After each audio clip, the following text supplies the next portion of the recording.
Friends, कैसे हैं आप सभी का भक्ति पूजा पाठ चैनल में बहुत बहुत स्वागत है। फ्रेंड्स, हम लोग का 25वां अध्याय समाप्त हो चुका था। अब हम लोग कार्तिक मास कथा की 26वें अध्याय पर आ गए हैं। तो आइए हम लोग 26वें अध्याय की कथा सुनते हैं। सभी लोग प्रेम से बोलिए जय श्री हरि। फ्रेंड्स, आप लोग जय श्री हरि कमेंट बॉक्स में अवश्य लिखें, जिससे इस कथा का पुण्य फल आप सबको भी प्राप्त हो। कार्तिक मास महात्म्य का 26वां अध्याय श्री विष्णु की कृपा से आज तुमको रहा बताए। नारद जी बोले, इस प्रकार विष्णु पार्षदों के वचन सुनकर धर्मदत्त ने कहा, प्रायः सभी मनुष्य भक्तों का कष्ट दूर करने वाले श्री विष्णु की यज्ञ, ध्यान, व्रत, तीर्थ सेवन तथा तपस्याओं के द्वारा विधि पूर्वक आराधना करते हैं। उन समस्त साधनों में कौन सा ऐसा साधन है जो भगवान विष्णु की प्रसन्नता को बढ़ाने वाला तथा उनके समीप की प्राप्ति कराने वाला है। दोनों पार्षद अपने पूर्व जन्म की कथा कहने लगे। हे निजश्रेष्ठ, आपका प्रश्न बड़ा श्रेष्ठ है। आज हम आपको भगवान विष्णु को शीघ्र प्रसन्न करने का उपाय बताते हैं। हम इतिहास सहित प्राचीन वृत्तांत सुनाते हैं, सावधानी पूर्वक सुनो। ब्राह्मण पहले कांचीपुरी में चोल नामक एक चक्रवर्ती राजा हो गए हैं। उन्हीं के नाम पर उनके अधीन रहने वाले सभी देश चोल नाम से विख्यात हुए। राजा चोल जब इस भूखंड का शासन करते थे, उस समय उनके राज्य में कोई भी मनुष्य दरिद्र, दुखी, पाप में मन लगाने वाला अथवा रोगी नहीं था। एक समय की बात है, राजा चोल अनंत शयन नामक तीर्थ में गए, जहाँ जगदीश्वर भगवान विष्णु ने योग निद्रा का आश्रय लेकर शयन किया था। वहाँ भगवान विष्णु के दिव्य विग्रह की राजा ने विधि पूर्वक पूजा की। दिव्य मणि, मुक्ताफल तथा सुवर्ण के बने हुए सुंदर पुष्पों से पूजन करके साष्टांग प्रणाम किया। प्रणाम करके ज्यों ही बैठे, उसी समय उनकी दृष्टि भगवान के पास जाते हुए एक ब्राह्मण पर पड़ी, जो उन्हीं की कांची नगरी के निवासी थे। उनका नाम विष्णुदास था।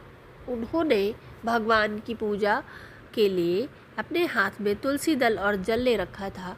निकट आने पर उन ब्राह्मण ने विष्णु सूक्त का पाठ करते हुए देवाधिदेव भगवान को स्नान कराया और तुलसी की मंजरी तथा पत्तों से उनकी विधिवत पूजा की। राजा चोल ने जो पहले रत्नों से भगवान की पूजा की थी, वह सब तुलसी पूजा से ढक गई। यह देखकर राजा कुपित होकर बोले, विष्णुदास, मैंने मणियों तथा सुवर्ण से भगवान की जो पूजा की थी, वह कितनी शोभा पा रही थी। तुमने तुलसी दल चढ़ाकर उसे ढक दिया। बताओ, ऐसा क्यों किया? मुझे तो ऐसा जान पड़ता है कि तुम दरिद्र और गंवार हो, भगवान विष्णु की भक्ति को बिल्कुल नहीं जानते।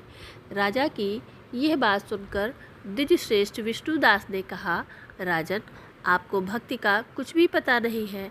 केवल राजलक्ष्मी के कारण आप घमंड कर रहे हैं। बतलाइए, तो आज से पहले आपने कितने वैष्णव व्रतों का पालन किया है?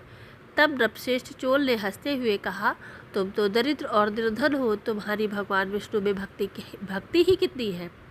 तुमने भगवान विष्णु को संतुष्ट करने वाला कोई भी यज्ञ और दान आदि नहीं किया है, और ना पहले कभी कोई देव मंदिर ही बनवाया है। इतने पर भी तुम्हें अपनी भक्ति का इतना गर्व है। अच्छा, तो ये सब ब्राह्मण मेरी बात सुन ले।